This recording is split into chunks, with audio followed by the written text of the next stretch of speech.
I am Johnny Massacre, and welcome to my world. Tonight, Ahsoka Episode 1 review. The worst Star Wars movie ever made. Who is with me? Give me a hell yeah! Okay, so this Star Wars movie or TV series, whatever you want to call it, it is so bad, it is so unbelievably bad, that it's kind of like coming to terms with a loved one who's long been terminally ill and now they're at the point of no return and they're about to die. You've seen their, you know their death has been coming for a long time. It's really sad. You've loved them a lot.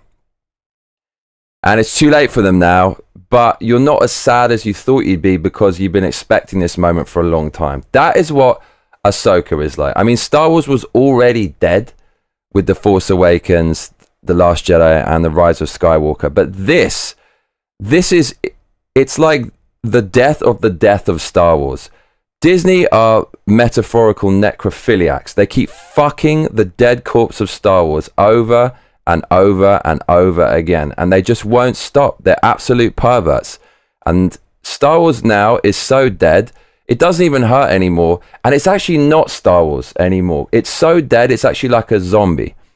It's like a zombie. It's not the thing that you knew before. And it's shuffling along aimlessly, yet invariably towards an ignominious end for the Star Wars series. So let's just go. I watched this last night and I just sat there going, okay, what? Okay. And it ended and that was it. So let's just recap the story, the general story. So this movie is feminist propaganda of the worst kind. I'm of the opinion that the people who make these films are man haters. They're misandrists. They fucking hate men. They take every single opportunity to belittle men and relegate men to bit part roles in the films. These films are made by literal sexists. So the first scene is an orgy of diversity. You've got the most diverse kind of ship crew you've ever seen. And there's basically more females than males. Now, this is insane because this is essentially a war fleet, and wars are conducted and carried out by men. They always have been. They always will be. I'm reading this fucking book, The Coming of the Third Reich. There's literally not a single female character in the hundreds of real life characters that carried out these wars. Now, it is in a science fiction setting, but in order to suspend your disbelief, it has to be relatable somehow to things that, I don't know, exist. So this film, having women all over this military force from the beginning, makes it look ridiculous. It's just a fact. So there's a dude on the bridge and there's a ship coming. And it's been established that the Jedi have essentially won and the Empire have been cast out to the dark corners of the universe. But there's one dude called Thrawn, and if they can find him, then the Empire can come back. And then these two supposed Jedis come to this ship, and the leader of the ship says, I'm going to go check it out. So he leaves the bird to take over on the bridge. So the dude who comes, this mysterious Jedi, or at least someone who claims he's a Jedi, is known as Balin. And he comes in, and essentially he's a bad guy. And they ask him for his ID, and he says, allow me to show you my ID. And it's a whammon. A whammon is his ID. So a whammon goes and kicks everyone's ass at his behest. Now, the woman here, I don't know her name, but it doesn't matter because she's so insignificant. She's just a shoehorned female character for forced diversity. It's this blonde emo looking bitch who is not threatening at all. If this bitch came up to you in a dark alley and threatened you, you would laugh in her face. But as is the case with all feminist propaganda, it doesn't matter if you're stick thin and weak and not imposing at all. Women can be heroes too in this Marxist propaganda. So that's how the fucking thing starts off. So we go back to the frumpy woman on the bridge. The blonde bitch kills her. And this is identical to A New Hope. Do you remember A New Hope, the first Star Wars episode 4, where they're going through these white corridors and all that kind of shit, and Darth Vader's walking around, they're looking for stuff. It's exactly the fucking same. You motherfuckers, if you want to change it so much, if you want to kill off the old characters, why do you keep going back to the original source material? And if you're going to go back to the original source material, why not make it like the originals, you weirdos? So it's so similar to the Force, to A New Hope, and it's so similar to Rogue One. Do you remember at the end where they bring Darth Vader back? And there's actually quite a good scene. I've never seen Rogue One. It looks like trash to me. I know people like it. Just my spider sense tingling. At the end of Rogue One, Darth Vader's going through those white corridors. Same shit here. Nothing I haven't seen before. So Baylan and his blonde emo bitch, they rescue another woman from jail, another woman central character whose name is Lady Morgan. So she was imprisoned by Ahsoka, who's the main protagonist of this, a woman who's got these kind of zebra striped dicks coming out of her head. And zebra dicks put her in jail. And zebra dicks is seeking this map. And the map will lead the way to Thrawn, who's the guy who's in exile, who can take over the universe. Guess what, motherfuckers? Another fucking map in Star Wars. Another fucking map in Star Wars. The original one, R2-D2, he had the map for the Death Star, okay? And then in Force Awakens, they ripped it off, and that beach ball looking motherfucker, he had a map, but it was incomplete or something. And then in The Rise of Skywalker, there was a fucking stupid map thing. Do you remember that weird utensil she holds up and it has the location of something? And in this one, there's another fucking map. Okay, great. Another one, another map. Wonderful. Okay. So, now we're introduced to the protagonist of Ahsoka. Her name is Ahsoka. And this shit is hyper cringe. So, to introduce her character, she's got these two white lightsabers, one shorter than the other. They're really running out of ideas now for different lightsabers. They've exhausted all the colors, so now they're just removing the color. One's like slightly shorter than the others. Okay, wonderful. I'm waiting for the rainbow colored lightsaber in the next Star Wars series. And to introduce her character and make her look like a badass, she goes into a tomb because she's seeking this map. And she throws the lightsabers into the floor, and with force powers, they kind of rotate and they go back into her hands, and she drops down. And it looks ridiculous. Again, she's not toned at all. If she's a fucking Jedi, she's got to have at least something imposing or something strong about her physical appearance. It's just not there, man. It's just not there. It looks bad. So she's in a tomb looking for this map, and she walks around, and she walks around, and she walks around, and she looks at the camera, and she looks away, and there's a lot of fucking walking in this film. They could have edited all of this shit out. The set looks like someone's fucking bedroom. It looks awful. So she gets this MacGuffin. The soundtrack is way over the top. It's like an AI version of John Williams. It sounds bad. They're trying to sell it so fucking hard that this is moody and intense and dramatic, with this little skinny girl with zebra dicks growing out of her head walking around just looking like this in someone's bedroom. Okay. So then she exits the tomb, this giant fucking hole in a golf course, essentially, that she's cut into the ceiling of it, and she jumps out and lands with her legs apart, trying to look as masculine as possible. If you want women to take masculine roles, why are you trying to make them look like men? It looks fucking stupid. Just like Leia Thomas in a swimming competition. It looks stupid. It looks out of place. So the protagonist at this point, in the full glare of this planet's sun, looks about as physically imposing as a vegan crackhead. And there's all these bad guys around now. They've found her. Okay, so the bad guys want the map too because they want to get to Thrawn and then rejuvenate the Empire. Okay, so this is proper Mary Sue moment. Don't know who this bitch is. Don't know who this bitch is. Do you remember Luke Skywalker when they introduced his character? He's a fucking flop failure. He can't get anything right. This bitch, by virtue of being a woman in the feminist Marxist propaganda, she's fucking incredible, mate. She jumps down into the hole. Bear in mind, this tomb is probably about 20 meters high. And then all three bad guys that are standing around this huge hole in a metaphorical golf course, she cuts a circle around all of them and jumps out, and they all fall through the floor. It just looks so stupid. I was literally cracking up at this point. And honestly, this battle scene, this feminist battle scene, is about as convincing as a woman fighting her husband in the kitchen with a rolling pin and a pair of salad tongs. It is not convincing at all and looks stupid. So there's a big explosion and she runs away. And I can only describe this scene as green screen dog shit.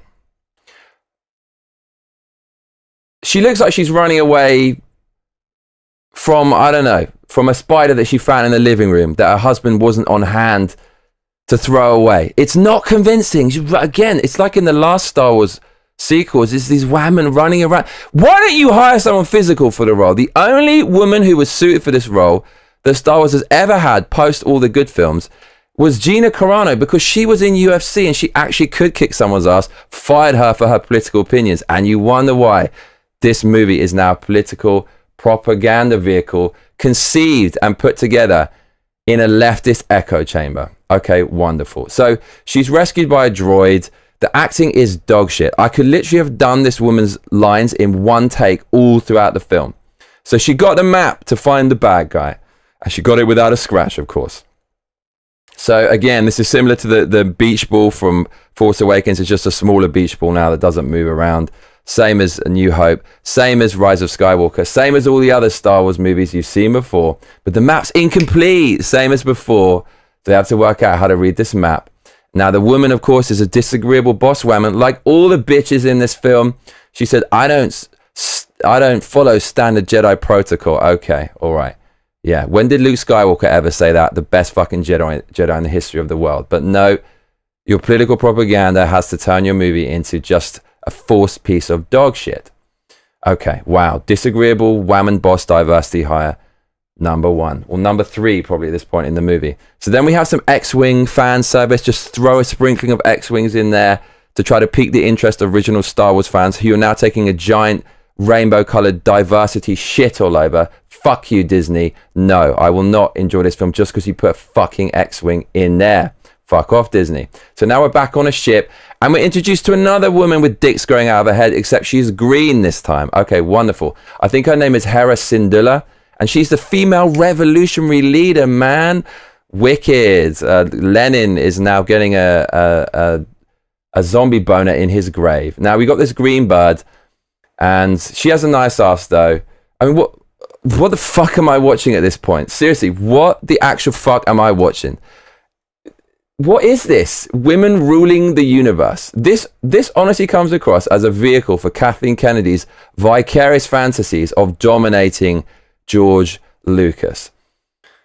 So they say these days there are few who can wield the Force. Okay, so the Jedis are scant again, even though the Jedis have won this war and the Empire's basically been destroyed. It doesn't make any fucking sense. Again, Ahsoka's acting sucks. She's fucking smug. She basically, I think, the way that she decided to act this character was reading Jordan B. Peterson's 12 Rules for Life and thinking, okay, stand up with your shoulders back and your chin up. Sorry, it's not good enough. You're not good enough to carry this role. I'm sorry, you're just not. You come across as a tiny, slender, weak woman. I'm sorry. You could have put Gina Carano in it. It probably would have worked much better. But no, you had to go with this feminist shit. So, the map has the location of the bad guy.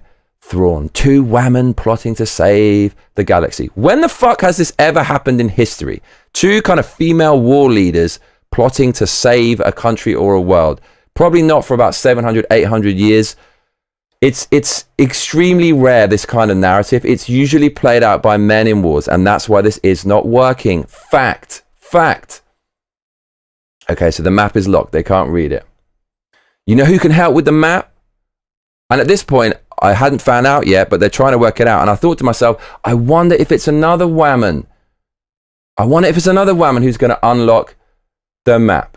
And apparently it is going to be. So then the show cuts to another planet, a friendly planet with the rebels. And they're going to honor some Jedi who kicked loads of people's asses. And she doesn't even appear. Another disagreeable woman. Boss woman. She's naughty. She breaks the rules, man. She's a patriarchy disrespecting, oppression smashing rogue. Cut to the new character. It's a girl with, I'm not kidding you, purple hair on a motorbike with badass American rock music, man. Oh my God, you're such a badass. She's so cool. So she's on a speeder and she's got a sour expression that resembles your girlfriend after you didn't follow up to her silent treatment when you asked her what's wrong. So then a diverse pilot flies down and says, hey man, there's a ceremony, you're supposed to be there. And she's all blasé and cool because she breaks the rules, man. Hey little girls watching the film, here's your propaganda. Don't follow the rules of the patriarchy, man. Don't follow the rules of the patriarchy. Anything in your life that goes wrong is not your fault. It's the fault of some shadowy, oppressive males that are trying to hold you down. So be like this purple-headed bird, Sabine Wren, who's just totally rebellious and all that shit. She didn't care about this ceremony where thousands of people came out to honor her, just disrespected her. The entitlement is pretty much expected in a feminist film. What an inspiration to all the women. She says to the man, here's a new order, get lost, right? Stick it to the male patriarchy. Okay, stick it to the males who created this franchise you're now lining your pockets from while destroying it at the same time. Way to turn your little girl into a hated person in school. Just show her this as propaganda to kind of help bring her up and inspire her, just like the writers. The people, little girls who watch this are going to become just like the writers who made this film and just like the feminists who made this film. They're just bitter, resentful bastards. So anyways, another ship lands in front of this girl on the motorbike, Sabine, the purple-haired woman. And yeah, females can be pilots too, because there's so many hotshot daredevil pilots over history that are female. Okay. Female lands in front of her. This woman on her purple motorbike, who's supposed to be being commended at this ceremony, and for no reason at all is not going. And now, for no reason at all, risks her life by playing chicken with her own team. She's supposed to be a Jedi. Jedis don't do this to each other. And she slides under the spaceship with her motorbike for no fucking reason. Desperately trying to force a woman into a man's role in this film. It looks insane. It looks insane. This is Anita Sarkeesian levels of cringe. Honest to God. It's like Anita Sarkeesian produced this film. Okay. Slides under it. Daredevil, boss woman. About as exciting as a Dutch rudder from Princess Leia in The Last Jedi.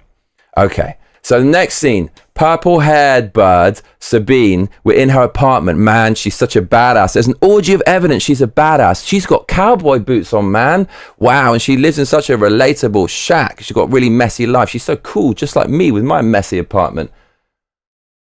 And she's eating stupid half alien, half human food like Rey in Star Wars. What is it with that shit? And of course, she's a fucking cat mum with no boyfriend, right? More feminist propaganda. Turn your little girls into miserable women by showing them this.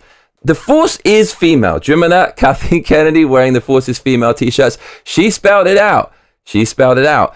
And okay, so you have been given the best intellectual property known to man. You've got the reins. Every single character in this is female. And even with all of that, you still make it look fucking awful. So actually, these Star Wars films are not convincing me that women are boss women and can do exactly what men can do. This has done more damage to women than anything in living memory. If anything now, Star Wars is evidence women can't act as leads in action films or replace men in any way, shape or form. Unless you're a fragile, kind of flawed character who needs the support of men for the lion's share of the movie. Terminator. Okay, there was a badass female in that, but Arnold was stronger than her. The man is stronger because men are just stronger. Aliens, okay, Ripley was fucking amazing. I love Aliens, but she was forced into a confrontation at the end, only after training from men, and the mother's instinct kicking in. You need to have these dynamics to have these women in these kind of roles. You cannot have them en masse as military leaders in combat, in dialogue, in anything, because it looks ridiculous. Any normal person can see that. So anyway, Sabine, the purple-headed Jedi now, the badass, is speaking to a hologram, and it's some Jedi, and he looks like a total beta, this guy. And he actually apparently won the recent war. And he said, Sabine says, as a Jedi, sometimes you have to make a decision no one else can. And I'm thinking, what? I thought there's supposed to be no Jedi in this world. Everyone's a fucking Jedi. The Jedi have won the day, and yet somehow they're oppressed and there's hardly any of them. The dialogue here is horrible. The storyline is so simple. There's a really bad guy, and then there's a lesser bad guy called Balin, and then there's all these whammon Jedis, and there's a map, and the map has the way to the really bad guy. So the good guys get the map, and there's a little struggle between the good guys because one of them's a badass, and then the bad guys come to get the map. Fucking wicked. Okay, brilliant. It's really oversimplified. The dialogue is just disgustingly bad. And this Jedi looks like Mr. Bean with his funny bone removed. So cut to the blonde emo Jedi dark side Force user girl, 1,000% non-threatening. As I said, you would laugh if she challenged you in a dark alleyway. Now she's with, what's her name, Lady Morgan or whatever, the matriarch Whammon. There's just Whammon everywhere at that ancient temple where the map was stolen. So now the bad guys know that purple-headed Whammon has the map, which is the way to their leader, Thrawn. Then the big beefy dude comes back, Baylan Skoll, and he kind of looks like the part because he's a male leader in a war film, but okay. And he's talked down to by the tiny little witch Morgan. All of these women just do not hit the gym, and they're playing as Jedis who fucking jump and backflip and stuff like that. So now we're going to Lothal. We're going to a planet called Lothal. Lothal is the friendly planet where the blonde-haired girl is with the map. Okay. So back to the purple-haired woman's apartment. Now, her walls look like a mural from the Portland Autonomous Zone during the Black Lives Matter riots. She also has perfectly dyed purple hair. Perfectly dyed purple hair. It's gorgeously dyed. She's supposed to be an ass-kicking Jedi. What the fuck is this, dude? Okay. She also has that stupid, annoying discount Mogwai as a cat. Now, the old dude catches up with her from before. Not the bad old dude, but the dude on Lothan. And he said, you missed the ceremony. Now, in real life, you'd be pissed off. Why the fuck did you miss that ceremony? There was millions of people out to meet you, and we're here to celebrate you, and you disrespect us. Because she's a Whammon, he's totally cucked by her and totally submissive, and she just palms him off, and he goes, okay, it's okay. Her acting is terrible. Awful. Now, Ahsoka, the protagonist with the zebra dicks, meets up with purple-haired bird. So this whole scene it doesn't work with these two women interacting about finding this map and going to kick ass. The people who made this film believed, I guess, that in the original trilogy, women weren't in these roles that they've now made for women because of the patriarchy. But the reason they weren't in the original in these kind of roles is because they don't belong in these types of action roles. And now the creators are finding out the hard way. It doesn't work. It looks ridiculous. Star Wars is so dead, people. It is so dead. By the way, if you're enjoying this review, you can show me how much you enjoy it by donating at streamlabs.com/JohnnyMassacre. And I'll read your comment out live. So we now go to Ahsoka's pad. We've been to Blonde Bird's, Purple-Headed Bird's pad. We now go to Ahsoka's pad. She has stupid anime rabbits drawn on the wall. Earlier on Lothan, when the purple-headed bitch didn't turn up to her own fucking ceremony, there's also weird shit drawn on the wall. I don't fucking understand what this is with this weird kind of like postmodernist graffiti all over the wall. Anyways. They say the quiet part out loud here. In the dialogue between Ahsoka and Purple-Headed Bird, they talk about witches. There's witches out there. It's turning into a fucking RPG, this movie. And Sabine says, witches, great. This is getting more exciting by the minute. My thoughts exactly. It's incredibly boring, this TV series. So, as I said earlier, I just wonder, if by virtue of being female, purple-headed feminist badass who rides a motorbike, dude, and doesn't take orders from anyone, especially no man, is going to work out how to read this map like magic, with no hard work, with no graft, with no dedication to the craft, with no fucking training, because she's a Mary Sue, and Mary Sues are characters made by feminists who obviously made this film. Are they just going to give this woman the secret to the map the same way they gave her this role in the movie as a diversity hire? Yep, she fucking works out the map instantly. She just turns it around a few times. Anyone could fucking do this, playing with it. It's like 4 turns of a Rubik's Cube, and she's worked it out. Okay. She's supposed to be a cool rogue, but she's fucking annoying and a disobedient twat. Can you imagine Luke Skywalker doing this in a film? He's got a map, and he's fucking looking at it. And it's at the beginning of the film. We barely know who Luke Skywalker is. And he's like, blum, blum, blum, boom, fuck, Luke solved it. That never happened, because there's progress, there's transformation, there's human condition, there's all that stuff in those classic original films. None of those things are in this TV series. I could go on and on and on about the horrible chemistry between all these female characters. Compare all of this to the dialogue between Luke and Han and Leia. It is just night and day. It really, really is. Okay, so I really, you get the idea of what this film is like. Ahsoka is now delivering her lines with all the intensity of someone who's just taken 6 Xanax. I think she's as bored with it as I was at this point. Now Ahsoka's talking to green dickhead woman, and they're talking about purple-haired woman and saying she's as stubborn as ever. And then one of them says she's a Mandalorian. And I thought, that's a bit racist, right? That's like saying like she's African or like she's English or something. Like, I thought the liberals are supposed to be tolerant, and you got lines like that in this film. Man, projecting, showing your true colours, feminists. I see.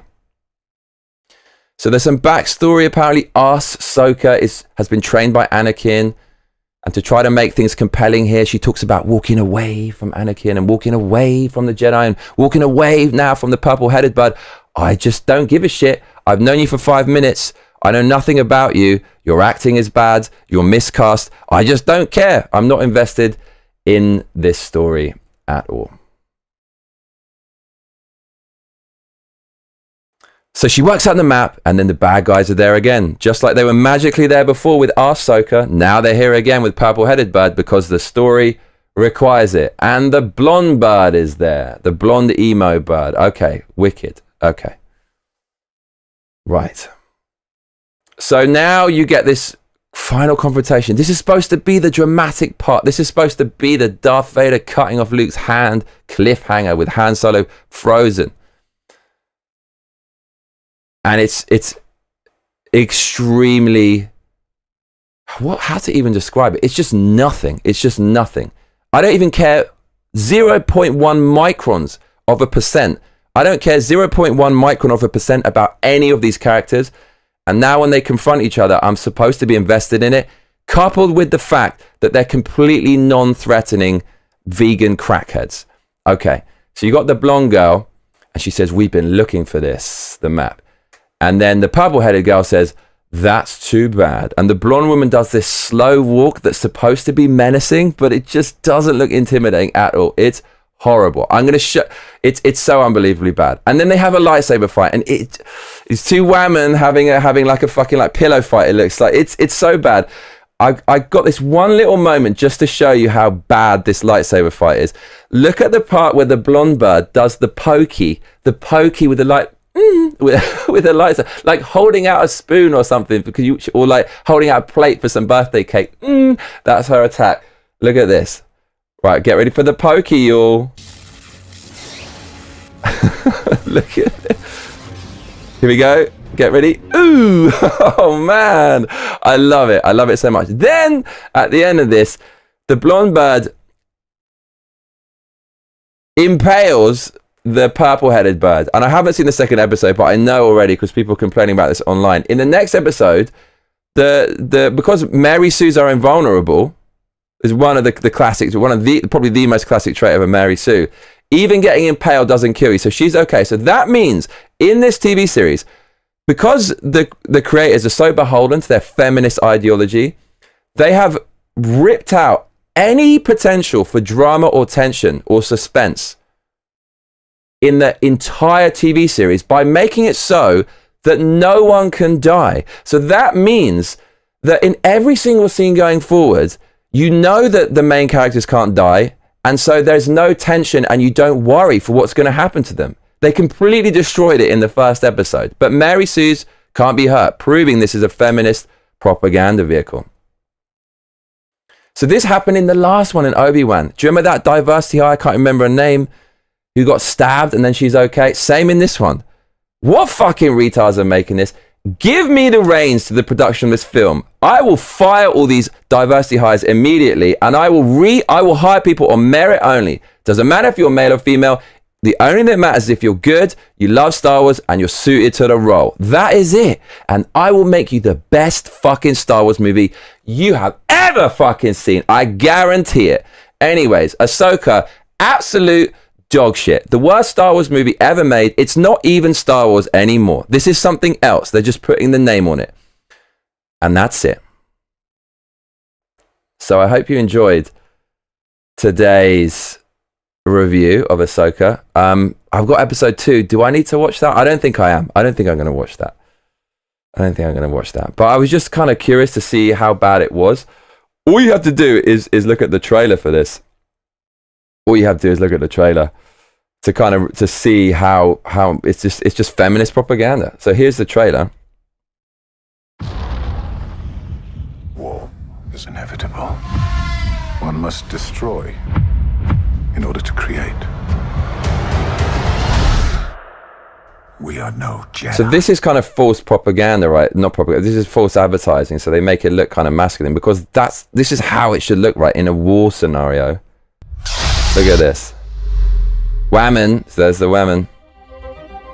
I started hearing whispers. Women gods. As heir to the Empire. You got women on the bridge. What happens when we find You got the woman boss. You got the woman matriarch. Such as you've never The dreamed. woman leading the way. You got the woman on the bridge. You got the woman with the green dicks growing out of her head. There she is. Pilot. She's a genius pilot. You got all the board members. It's what, half woman. help me prevent another one? I just can't, man. I just fucking can't do it, dude. I can't do it. It just doesn't interest me. I mean, look, it doesn't work. It just doesn't work. So why do you think what's the most popular things in the world today, right, at elite levels when it comes to physical performance? So you got UFC, the male fighters at the top. Football, everyone pays to see the male players. Why do you think the female players get a tiny fraction of the cost? Because no one goes to watch the games. Because for physical stuff, people want to see the top performers. It's the same with a war film. It's called Star Wars. And it's about men running around doing acrobatics, kicking ass. So you have to cast more men in these lead roles. And until you do that, and until it reflects something resembling what we know in a war situation, it just ain't going to work, man. It doesn't matter how many times you do it. So there you go.